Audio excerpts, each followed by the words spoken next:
Ada pertanyaan sebagai berikut. Apa bedanya bandwidth dan throughput? Keduanya menunjukkan kecepatan transfer data. Satuannya pun sama. Nah, apa bedanya? Nah, memang benar kedua istilah ini, yaitu bandwidth dan throughput, menunjukkan banyaknya data yang mampu ditransmisikan dalam kurun waktu tertentu. Yang kita bicarakan sekarang ini dalam lingkup pengetahuan ilmu komputer. Satuannya adalah detik. Jadi keduanya ini menunjukkan banyaknya data yang mampu ditransfer atau ditransmisikan atau yang dikirim atau yang diproses dalam kurun waktu 1 detik. Nah, bedanya apa? Sebelum itu kita bahas dulu tentang satuan. Karena kedua-duanya ini menggunakan satuan yang sama. Ada dua satuan yang digunakan. Yang pertama berbasis pada satuan bit. Jadi contohnya di sini KBPS, B-nya huruf kecil. Kalau B-nya huruf kecil berarti dia bit. Jadi ini artinya kilobit per sekon. Kadang-kadang penulisannya semacam ini. P-nya itu diganti garis miring yang artinya per. Jadi ini bacanya kilobit per sekon, sama. Begitu juga untuk yang MBPS, megabit per sekon, penulisannya semacam ini. Ini juga bacanya megabit per sekon. Begitu juga yang GBPS. Kemudian satuan berikutnya yang sering digunakan adalah satuan byte. Simbolnya B besar. Sebagai satu contoh di sini, KBPS, tapi B-nya huruf besar, bacanya kilobyte per sekon. Penulisannya P-nya ini juga diganti dengan garis miring semacam ini. Bacanya sama, kilobyte per sekon. Begitu juga untuk yang MBPS, megabyte per sekon. Penulisannya juga semacam ini. Begitu juga yang GBPS. Jadi penulisan per dengan digantikan dengan huruf P itu sama saja. Nah, di sini kilobyte per sekon dengan kilobit per sekon berbeda. 1 byte itu sama dengan 8 bit untuk komputer zaman sekarang. Jadi di sini kalau mau ngubah dari kilobyte ke kilobit, gampang saja. Kalikan dengan angka 8. Misalnya di sini 1 kilobyte per sekon sama saja dengan 8 kilobit per sekon. Karena 1 byte itu sama dengan 8 bit. Nah, sekarang kita bahas perbedaan antara bandwidth ini dengan throughput. Kalau bandwidth itu apa?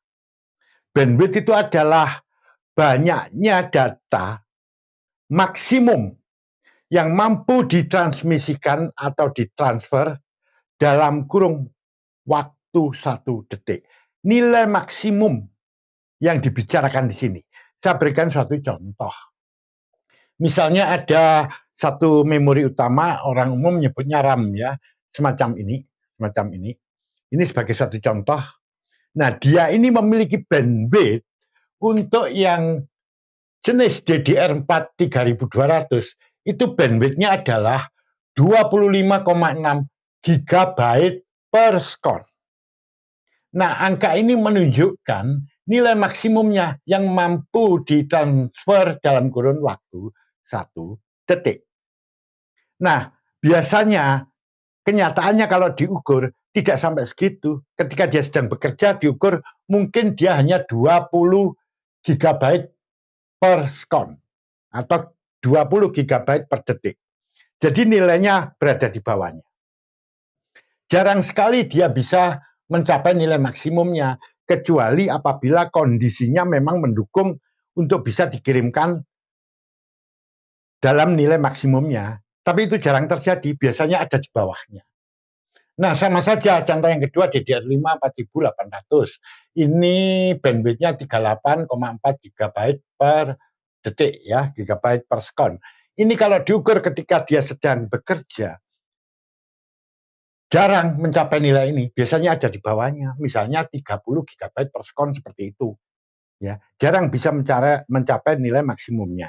Sama saja ini misalnya di internet ya, Anda menggunakan WiFi ya. Orang umum biasanya lebih banyak menyebutnya WiFi itu. Kalau ditanya, internetmu itu, WiFi-mu itu kecepatannya berapa? Dia bilang 10 mega.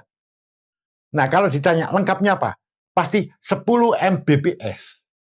10 megabit per sekon. Bukan byte ya. Nah, nanti kalau diukur di situ, biasanya nggak bisa mencapai 10 Mbps itu, berada di bawahnya. Misalnya 8 Mbps, ya 7 Mbps. Begitu jarang bisa mencapai nilai maksimum. Nilai maksimum ini bisa dicapai biasanya kalau kondisi mendukung. Misalnya, dalam sebuah kota itu orang lagi jarang yang menggunakan internet. Ya, misalnya malam hari jarang yang pakai, orang pada tidur gitu. Nah, barulah pada saat itu kecepatannya bisa mencapai 10 Mbps, mungkin seperti itu. Tapi kalau siang ketika sedang sibuk, semua kantor menggunakan, masyarakat menggunakan, sibuk banget, biasanya nggak sampai itu 10 Mbps. Walaupun Anda berlangganannya mintanya 10 Mbps. Kalau diukur pasti berada di bawahnya. Jadi nilai ini adalah nilai maksimum, karena ini dikatakan ini bandwidth-nya. Jadi bandwidth itu adalah nilai maksimumnya. Nah, berbeda dengan throughput ini. Kalau throughput itu adalah nilai yang sebenarnya. Saya berikan satu contoh ya. Jika Anda memiliki kartu grafis, ini nih kartu grafis contoh.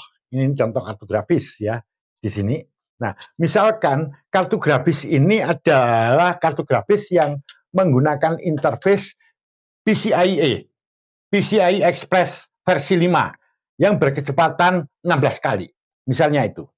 Nah, ini throughput-nya itu kurang lebih 121 GB per sekon. Besarnya ini. Nah, ini adalah nilai yang sebenarnya.